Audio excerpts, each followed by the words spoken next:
She tells you she's fine, she says she's just tired, she laughs things off and changes the subject, and yet you can feel the distance growing anyway. You might even think she's the one hiding everything, keeping a box of secrets you're not allowed to open. The hard truth is this. In many relationships, what looks like mystery in a woman is actually a set of very predictable patterns. Unspoken fears, quiet resentments, and needs she never learned how to say out loud. Think back for a moment. When was the last time you felt something was clearly wrong, but she insisted nothing was happening and you ended up doubting your own perception? Many couples live inside a hidden script without realizing it. On the surface, everything looks normal. Work, chores, family dinners, maybe even sex. But underneath there is a loop running in the background. She feels something, she swallows it, she waits to see if you notice, you miss the signal, she quietly files that away as proof that you don't really see her. That loop often started long before you. It began in the way emotions were handled when she was a child.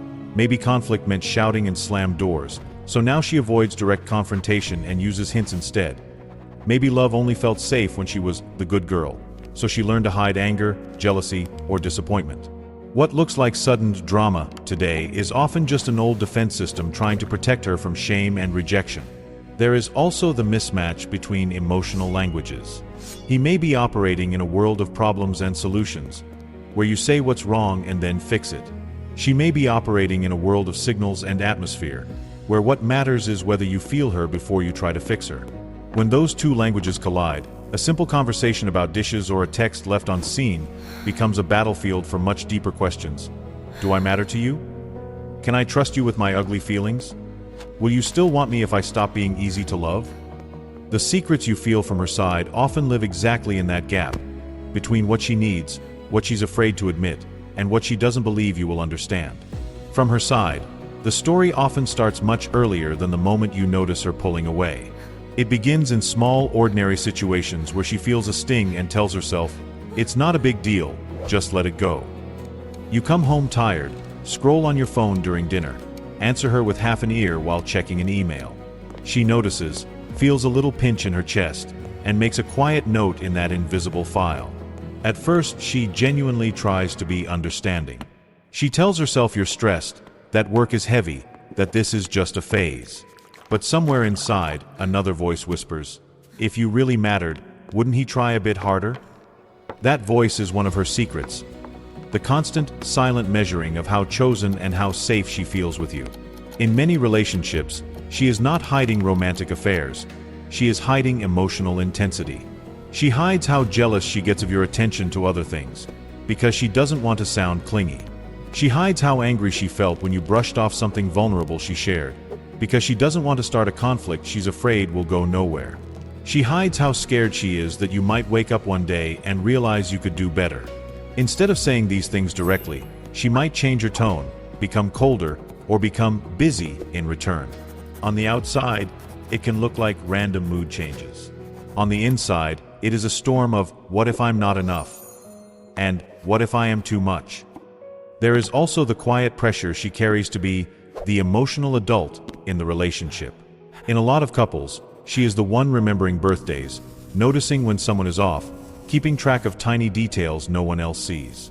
She becomes the manager of the emotional household without anyone officially giving her the job. The hidden cost of that role is that she feels overloaded and unseen. When she asks, "Can we talk later?" and you say, "I'm tired, maybe tomorrow," it doesn't just feel like a postponed chat. It lands as, "Once again, I have to carry this alone." She worries that if she shows you the full, messy version of her inner world, you will judge her or pull away. So she offers an edited version of her needs and stores the rest where you never see it. From the outside, you mostly see the edited version. Here's what it often looks like from your side. She says, "It's fine," but clearly it isn't. She brings up the same topic again and again until it sounds like nagging. She suddenly becomes distant, answers with short messages, or gets irritated over something tiny, like a dish in the sink or a delayed reply. It's easy to translate all of that into, "She's impossible to please," or "She just wants to control me," or "She's creating drama for no reason." But if we switch into her internal language, most of those behaviors are not about control or punishment. They are rough translations of one underlying question: do I really matter to you, or am I just part of the background of your life? When she goes quiet after you say, "You're overreacting," what you might see is a woman shutting down and sulking. Inside, she hears, "Your feelings are invalid. Your perception is wrong." Her silence is not always a strategy to manipulate you. Often, it is her nervous system hitting the brakes so she doesn't say something she'll regret or feel crazy arguing about. When she texts, "Did you get home?" and you don't answer for hours, she knows logically you're busy, but emotionally that unanswered message confirms a fear, "I am low priority."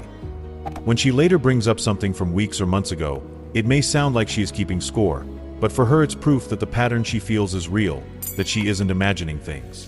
So when she suddenly becomes colder, more sarcastic, or less affectionate, it's rarely because she simply stopped loving you overnight. It is usually the only way she knows to stop giving more than she receives without having to say, "I feel deeply rejected." This doesn't excuse every hurtful thing she does. It does, however, change the frame from "she is the enemy" to "she is fighting hard to not feel abandoned, even if her methods backfire." What looks like secrecy or manipulation is often just fear wearing different costumes. There are also some harsh truths here that most couples avoid naming because they sting. The first one is this: her secrecy is not only about fear, it is also about control. When she doesn't say what she really needs, when she expects you to guess, she keeps the power to judge you later. If you get it wrong, she can tell herself, "See, he doesn't really know me." It's a painful loop, because she is both longing to be understood and setting up conditions that make true understanding almost impossible. Until she is willing to admit, "Sometimes I make you pass tests you don't even know you're taking," the story stays stuck on repeat. The second truth is on your side. Many men underestimate how much their defensiveness teaches her to hide. Each time she tries to bring something up and you immediately explain, justify, or turn it back on her, she learns, "It's not safe to be honest here." You might think you're just correcting details or protecting yourself from unfair criticism. But in emotional terms, what reaches her is, "Your pain is inconvenient. Please package it better before you bring it to me." Over time, she stops bringing it at all, and you're left wondering why she feels so distant while you insist you're always open to talking. A third truth belongs to both of you. Resentment is easier than vulnerability.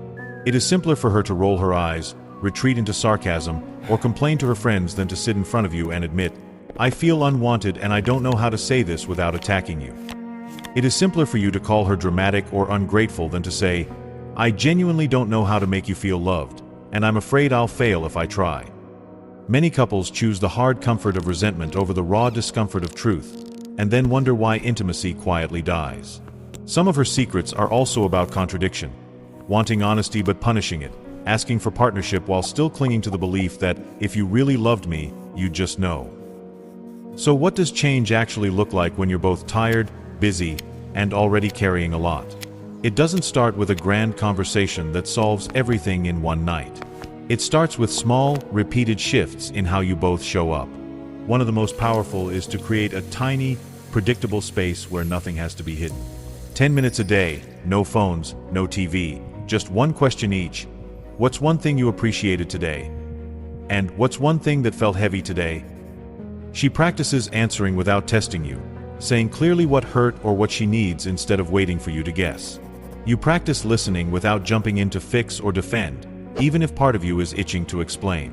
On your side, a practical shift is to respond to her emotional signals as if they are early warnings, not attacks. When she says, "I feel like you don't care," instead of listing all the ways you do care, you start with, "Okay, tell me where that feeling comes from. I want to understand it, even if it's hard to hear." That one sentence lowers her guard more than 100 explanations. You can always clarify facts later. First, you need to show that her inner world is not an inconvenience. On her side, a real change is to retire the secret tests. Instead of thinking, "If he really loved me, he'd know," she tries, "I'd feel really loved if you could do this specific thing," and gives you a chance to succeed at something concrete. You can agree together on a few ground rules for harder talks. No threats of breaking up in the heat of the moment.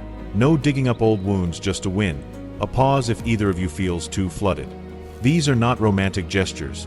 They are the basic safety rails that allow two imperfect humans to tell the truth without destroying each other. None of us got a handbook on how to love.